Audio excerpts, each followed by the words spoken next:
आदि गंगा गोमती तट के किनारे सुनबा के घने जंगलों में बसा मां कामाख्या का अति प्राचीन मंदिर इन दिनों शारदीय नवरात्रि के पावन पर्व पर देश के कोने कोने से हजारों की संख्या में भक्तगण यहां पहुंच रहे हैं तथा माता देवी कामाख्या के दर्शन करते हुए मनवांछित फल प्राप्त कर रहे हैं।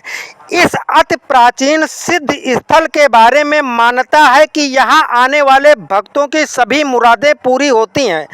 क्षेत्रीय लोगों की माने तो संतानोत्पत्ति तथा नेत्र ज्योत से परेशान आदमियों की सभी समस्याएं यहाँ दूर होती हैं।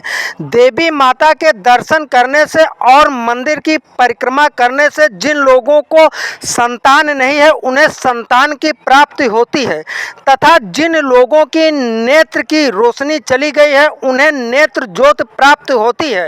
मंदिर के बारे में ये भी मान्यता है कि किसी प्रकार की भूत बाधा अगर है तो मंदिर में प्रवेश करने से वो भूत बाधा दूर हो जाती है। अगर धन की कमी है तो धन की प्राप्ति होती है। अगर किसी प्रकार के मर्म मुकदमे में आप फंसे हैं तो उससे निजात मिलती है। जी हाँ, अनेक महापुरुषों की तपोस्थली रही यह सिद्ध स्थान, इसका वर्णन सतयुग, द्वापर और त्रेता में भी मिलता है। कहा जाता है महाभारत काल से लेकर और उसके बहुत पूर्व तक इस स्थान का वर्णन मिलता है। यह स्थान कितना प्राचीन है इसकी कल्पना दुर्गा सप्तशती में साफ साफ लिखा है, ग्रंथों में साफ साफ लिखा है। यहाँ के लोगों की मान्यता है कि इस मंदिर में आने मात्र से ही सभी कष्टों से निजात मिल जाता है। यह अत्यंत रमणीक स्थान अमेठी जनपद के बॉर्डर पर गोमती तट के किनारे तथा अयोध्या के सुनबा के घने जंगलों के बीच बसा है। यहाँ पर आने के लिए लोग सड़क मार्ग का इस्तेमाल करते हैं। अयोध्या जनपद और अमेठी जनपद दोनों जगह से मां कामाख्या धाम के मंदिर आने के लिए रास्ताएं हैं।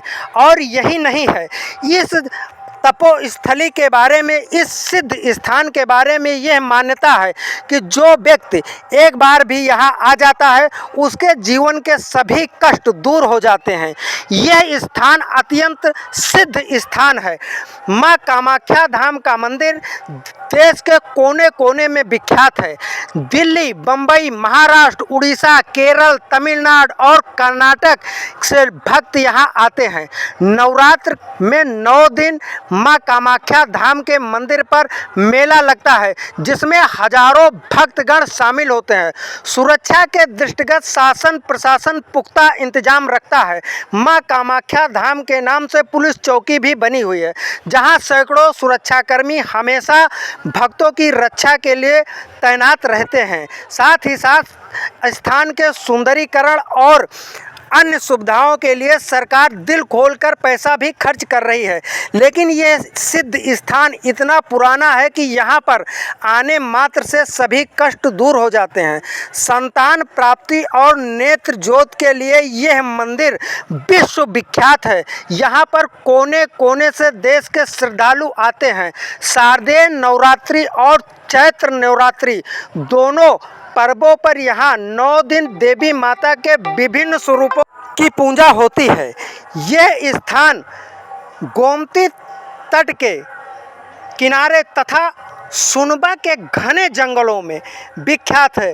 कहते हैं बहुत पहले यहाँ पर लोग आने से डरते थे, लेकिन फिर भी श्रद्धालु शारदीय नवरात्र और प्रत्येक सोमवार यहाँ देवी माता के दर्शन करने के लिए अवश्य आते हैं और देवी माता का वरदान प्राप्त कर मनवांछित फल प्राप्त करते हैं। इस स्थान की महिमा दुर्गा सप्तशती में साफ साफ लिखा हुआ है और यहाँ आने से सभी कष्ट दूर हो जाते हैं, ऐसी मान्यता है।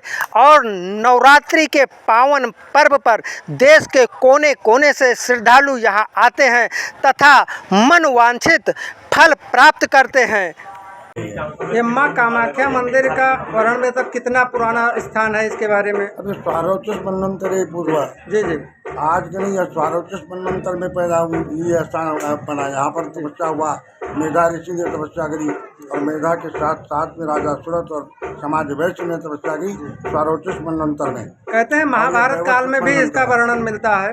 महाभारत स्वारोचिष मनवंतर महाभारत से बहुत पहले हुआ है। जी जी, महाभारत से बहुत पहले। हाँ, जी। स्वारोचिष मनवंतर में इसका वर्णन आता है, तब से लेकर आज तक इसका लगातार स्थान चला रहा है। जी जी इस स्थान पर मेधा ऋषि ने तपस्या किया। वो स्थान यहीं से थोड़ी दूर पर पीछे है, जी जी एक मुश्किल से 1-2 किलोमीटर की दूरी पर मंदिर से। और इस स्थान पर जहाँ पर हम आप बैठे हुए हैं, जी जी जो माता का जो तीर्थ स्थान है, जी जी इस स्थान पर समाधि वैश्य ने तपस्या की थी, जी जी जिनका स्थान ये सामने बना हुआ है। जी और इन्होंने तपस्या करने के पश्चात माता का दर्शन पाया। उनसे मांगा था कि मैं आपके सन्निकट में हमेशा रहना चाहता हूँ। जी। पूरे देश में इस स्थान की मान्यता है, देश के कोने कोने से लोग यहाँ आते हैं। जी। तो यहाँ आने पर लोगों की क्या मान्यता पूरी होती है? ऐसा क्या है कि देश के कोने कोने से लोग आते हैं? यम यम चिंतयते कामम तम तम प्राप्नोति निश्चितम। जी जो आप कामना करके आएंगे जी वो सारी कामनाएं पूरी होगी। इसी कारण से इसका नाम कामाख्या है। कामान आख्यायति पूरेति, जी। यह आशा कामाख्या, जो सभी कामनाओं की पूर्ति कर दे वही कामाख्या है। आदि गंगा गोमती के तट पर बसा ये प्राचीन स्थल है। यहाँ पर देश के कोने कोने से लोग आते हैं। तो इसका वर्णन जो है महाभारत काल के पहले भी मिलता है। आप यहाँ पुजारी भी हैं, तो यहाँ के बारे में और कोई विशेष मान्यता जो आप? सबसे बड़ी मान्यता तो यह है आँख और पुत्रहीनता को समाप्त करेगी। आँख की ज्योति समाप्त हो जाए माता के दर्शन से और माता के यहाँ की भीड़ लगाने से उस आँख में पुनः ज्योति आ जाती है। आँख में पुनः ज्योति आ जाती है तथा संतान प्राप्ति में भी इस स्थान का विशेष महत्व है। विशेष महत्व है।